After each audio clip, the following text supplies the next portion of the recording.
Et l'on continue avec notre page politique. Comme chaque lundi, Bruno Cotrez, politologue et chercheur au CEVIPOF, Centre de recherche politique de Sciences Po, est avec nous sur ce plateau pour nous parler des échos de campagne. Bonjour, merci d'être avec nous. Donc on l'a vu, Jean-Luc Mélenchon, le candidat de la France Insoumise, a rassemblé des milliers de personnes à Paris. Il a appelé au vote utile à gauche. On peut dire qu'il met la pression sur les électeurs de gauche.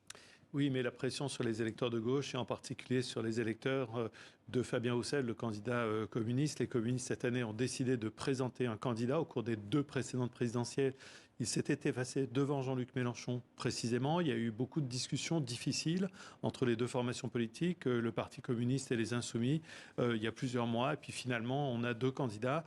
Mais c'est vrai que quand on regarde la géographie électorale de Jean-Luc Mélenchon en 2017, la sociologie de ses votes, c'est vrai que c'est très proche. La géographie électorale du vote Mélenchon 2012-2017, c'était très proche de la géographie électorale du vote communiste. Et puis Jean-Luc Mélenchon aussi essaye d'attirer ses électeurs de centre-gauche, les électeurs de Yannick Jadot, de Anne Hidalgo, qui au fond sont moins proches de lui, mais peut-être qui ont envie de sauver l'honneur pour la gauche et de propulser Jean-Luc Mélenchon le plus haut possible. Il n'est pas impossible que Jean-Luc Mélenchon arrive à rééditer l'exploit de 2017, où il était arrivé quasiment 3e ex-aequo avec François Fillon, c'était à peu près 20% chacun. Donc est-ce que Jean-Luc Mélenchon pourra atteindre ce niveau? Mais la place de numéro 3 en tout cas est aujourd'hui plus qu'une probabilité sérieuse pour lui. Et lui, il met tout son poids dans la balance pour essayer d'accrocher la place de numéro 2.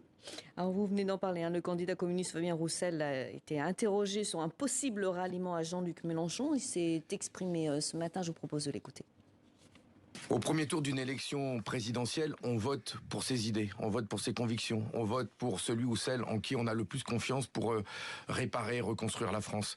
Cette élection, elle est déterminante pour celle-là. Je garde l'espoir que la gauche l'emporte, que la gauche gagne aussi les élections législatives puisqu'elles vont suivre. Et je veux aussi appeler les électeurs à voter le 10 avril prochain le plus nombreux possible pour les idées que je représente pour la France des jours heureux, parce que ça comptera. Ça comptera au cas où pour un second tour, et nous avons toujours tout fait pour le rassemblement. Alors c'est quoi cette réponse de Normand? Non pour le ralliement, mais oui au rassemblement, on le sent gêné. Il est gêné effectivement parce qu'il voit bien qu'il y a un vrai sujet. Il ne faut pas non plus que le Parti communiste ou son candidat porte le poids d'une responsabilité qui serait de faire en sorte que le candidat Jean-Luc Mélenchon ne se qualifie pas pour le 2e tour. On se rappelle par exemple que Christiane Taubira a eu beaucoup de mal à s'en remettre. Sa présence en 2002, beaucoup lui avaient imputé une responsabilité dans la non-qualification de Lionel Jospin. Donc là, on est un peu dans le même cas de figure, mais les communistes tiennent cette année quelque chose de très important pour eux. Leur candidat a plutôt pas mal réussi pour le moment dans la campagne. Peut-être aussi pour les communistes quelque chose d'historique pour eux. On pourrait avoir le candidat communiste devant le candidat socialiste à l'issue du 10 avril. Et ça, c'est vrai que pour une formation politique comme le PC, c'est quelque chose presque et pas négociable. Alors Emmanuel Macron est toujours en tête dans les sondages avec près de 30% d'intention de vote, loin devant Marine Le Pen, entre 16 à 18%. Alors tout est joué selon vous, l'affiche du second tour, ce sera celle-là? Je dirais que pour les 2 sièges du 2e tour, il y a un siège qui est déjà quand même pas mal pré-réservé, c'est celui d'Emmanuel Macron.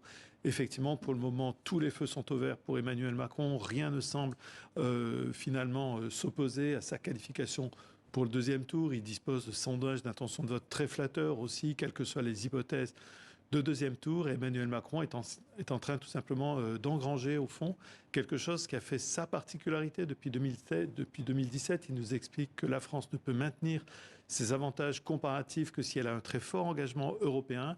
La crise Covid, la guerre en Ukraine, finalement, au bout du compte, semble donner raison à ce choix européen d'Emmanuel Macron. Et pour le moment, beaucoup de Français considèrent qu'il n'a pas de vrai rival. On a l'impression que tout glisse sur Emmanuel Macron et sa campagne, même ses révélations sur le recours très massif et très onéreux du gouvernement au cabinet de conseil. Comment l'expliquez-vous? C'est d'abord un dossier qui est un peu abstrait. Quand même, beaucoup de Français ne voient pas bien de quoi il est question au cabinet de conseil. C'est une terminologie un peu mystérieuse pour beaucoup de Français. Et finalement, les Français ont un regard aussi assez désabusé sur les politiques. L'idée que la classe politique, que le monde de la politique vit au-dessus de ses moyens, qu'il vit dans une bulle à part. Eh bien, beaucoup de Français posent ce regard sur l'ensemble des candidats à l'élection présidentielle. Et c'est vrai que ça n'impacte pas fondamentalement les intentions de vote ou l'image d'Emmanuel Macron, parce que c'est quand même un dossier technique un peu loin. Et Valérie Pécresse a tenu un meeting samedi. Est-ce qu'elle a encore des chances de percer? Pour Valérie Pécresse, il s'agit plus que plus que jamais, je dirais, d'affirmer ses lignes directrices, c'est-à-dire il faut qu'elle s'adresse à cet électorat de centre-droit, qui a été attiré par Emmanuel Macron, mais qui a toujours un doute sur Emmanuel Macron. Est-ce qu'Emmanuel Macron n'est pas effectivement celui qui crame la caisse, comme a dit Valérie Pécresse, celui qui va laisser derrière lui beaucoup de dépenses publiques et à terme beaucoup d'impôts. Donc Valérie Pécresse, elle doit impérativement parler à ce cœur de cible, les électeurs de centre-droit qui considèrent qu'Emmanuel Macron est très charismatique, il a l'étoffe du président de la République, mais qui revient finalement vers quelque chose qui est plutôt de centre-gauche, qui est des dépenses et peut-être demain des impôts. On va voir comment Valérie Pécresse, qui avait su, on va dire, hameçonner cet électorat de centre-droit avec son fameux Macron à cramer la caisse, est-ce qu'elle peut arriver maintenant à rétablir, parce qu'elle a une fin de campagne qui est quand même compliquée pour elle. Merci beaucoup Bruno Cotresse pour ces échos de campagne. On vous retrouve bien sûr lundi prochain.